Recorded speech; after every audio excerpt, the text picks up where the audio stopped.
Welcome to the Ascent Program, Unit 5, Clarifying Directions.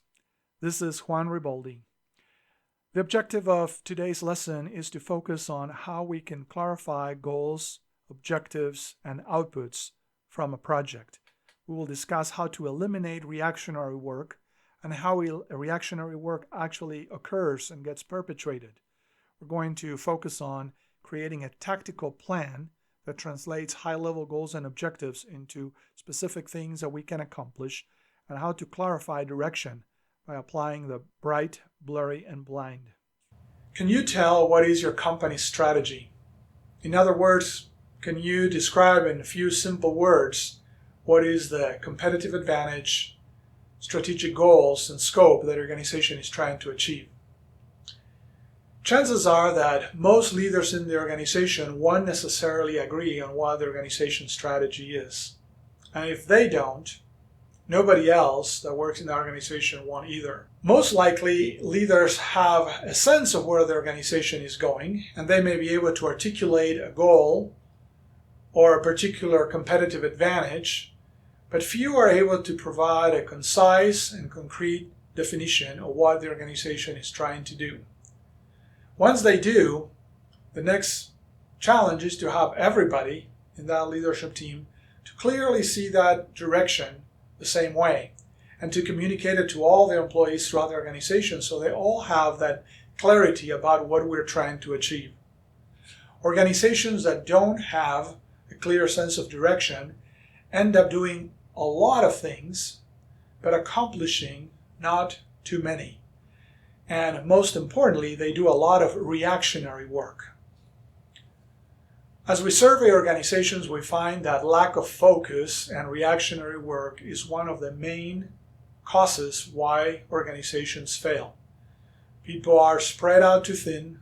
They're asked to do more with less.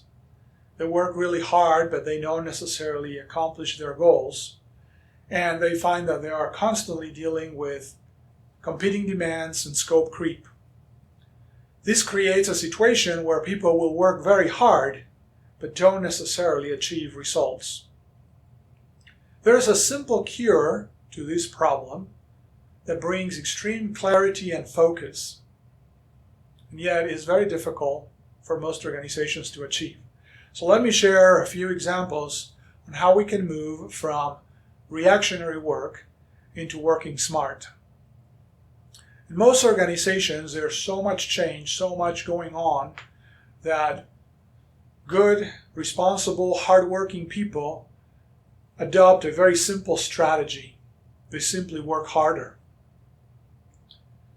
Working hard is not necessarily wrong. All of us would value that. But there is a problem with the strategy of simply work hard. Simply working hard requires people to take on more things, to accept more assignments, to move from one task to the next. In the process, they end up doing a lot of unnecessary things, and this creates reactionary work for others. So this becomes a domino effect. We find that organizations that are not accomplishing their goals are not necessarily lethargic, where people are not working hard. In fact, they're working very hard and often needing additional resources. The challenge is that they are not focused on the right things.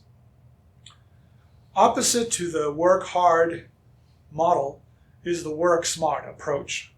The work smart approach is constantly focusing on what are the goals, what are the key things that we need to do to achieve those goals, eliminating everything else, and constantly reprioritizing everything that we need to do relative to those goals. So you're getting the point that goal clarity, prioritization, and renegotiation of expectations is critical to remaining focused. So I'm going to describe the typical problem as the drive-by assignment. Most of us have experienced a drive-by assignment at work. You are busily working, going about your day. All of a sudden someone approaches you and tells you that you're doing a great job, you feel complimented, your guards are down, and then asks you if you can help with some new project, some new assignment. Of course, you want to please the person. You want to demonstrate that you're a team player and that you're very competent. So the typical answer is that yes, you're generally willing to help. At that point, the person may blurt out a few things about the assignment, and you find yourself committed to doing something that you were not planning to do. The person thanks you profusely for your willingness to help and support the team and takes off. You feel good for a very short period of time about having said yes, but then you realize that you have a lot more to do now, and you're scrambling on your schedule to figure out how you're going to fit that new assignment in. Does this sound familiar? Most of us have been prey of the drive-by assignment. Now, there's a simple cure for the drive-by assignment, and we're going to talk about 2 ways that you can respond to a drive-by assignment in a way that you are still valued and that you receive a reciprocal commitment from others. An effective response to a drive-by assignment is to accept it while expecting a reciprocal commitment from the other person. The steps to do that is to say yes, if, then. So let's review these 3 steps, very simple. Yes starts by expressing your willingness to commit to the areas that you find interesting or that you agree to. If, you need to explain what type of contingencies you have, what resources you need, what kind of authority you need to have or approval you need to carry out the activity. Then you may also ask for the types of commitment that you expect from the other person. And finally, you say then. And then is what you can actually commit to doing. So in these 3 steps, yes, if, then, you are committing yourself in a contingent way based on the commitment from the other person. That way you are not caught in doing reactionary work, but in prioritizing appropriately the new assignment relative to the other things that you have to do. Another appropriate response to a drive-by assignment is to learn how to say no in a way that you are still valued as a team player, as a person that is willing to support an idea. Most people are afraid to say no, especially to a superior or someone that they owe a favor, because they feel like they would be seen as uncooperative or unwilling to help. There are ways to say no appropriately. So the approach, again, has 3 phases. You start by saying yes, exclamation mark, no, period, full stop, and then yes with a question mark. Let's explore the 3 steps. First, yes, with the exclamation mark. You show full commitment to the ideas or concepts that this person is bringing that you feel are very worthwhile. And you want to express that you are fully committed to that. Put a full exclamation mark when you say, yes, I agree with you on this area. No, period, full stop. Express what limitations you're currently working under and that you may not be able to provide the services or respond in the way that is currently required.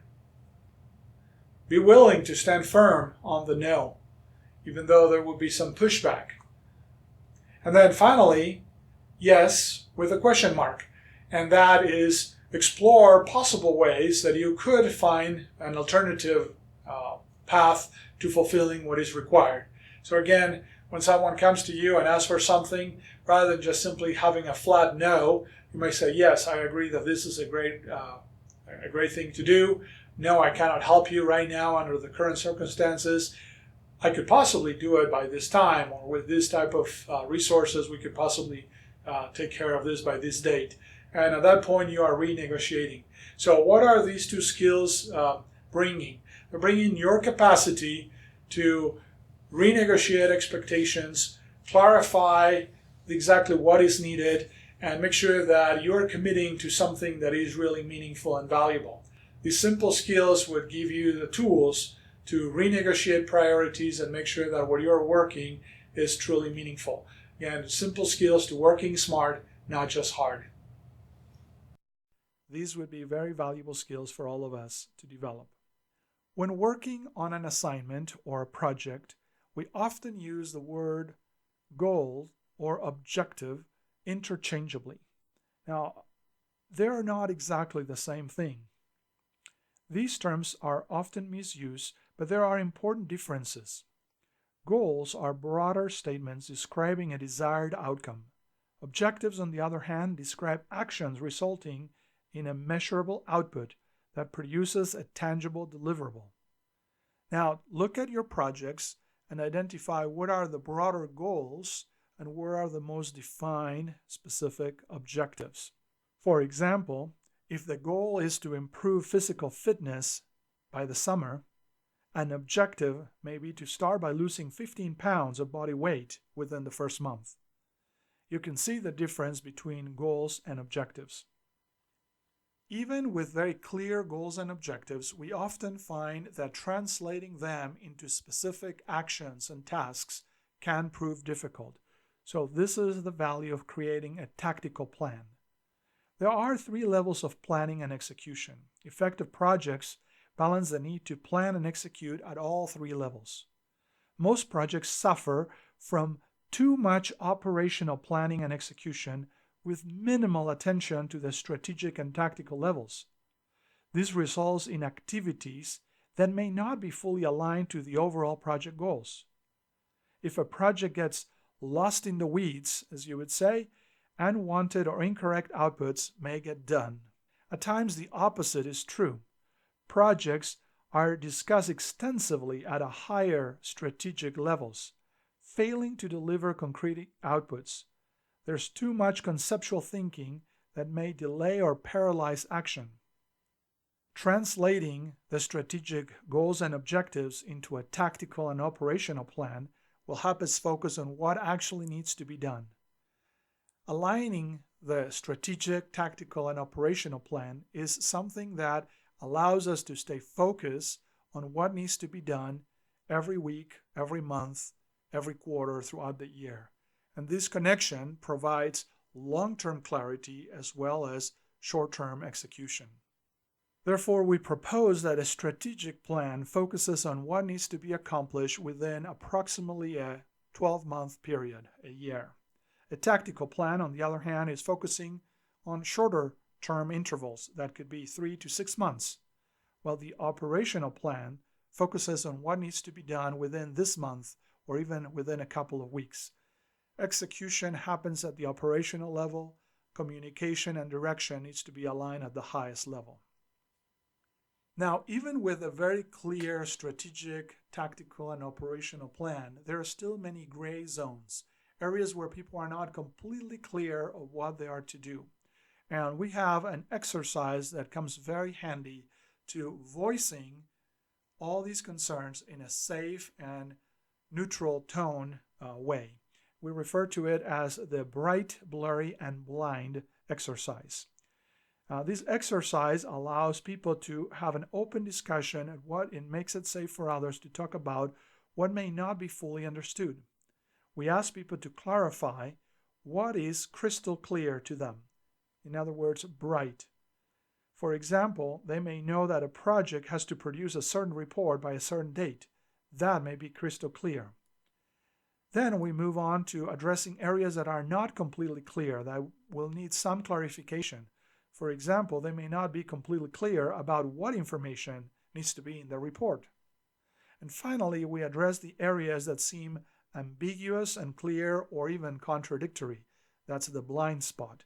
For example, you may not have access to some of the information required to complete the report and don't know where you can find it or who can provide it for you.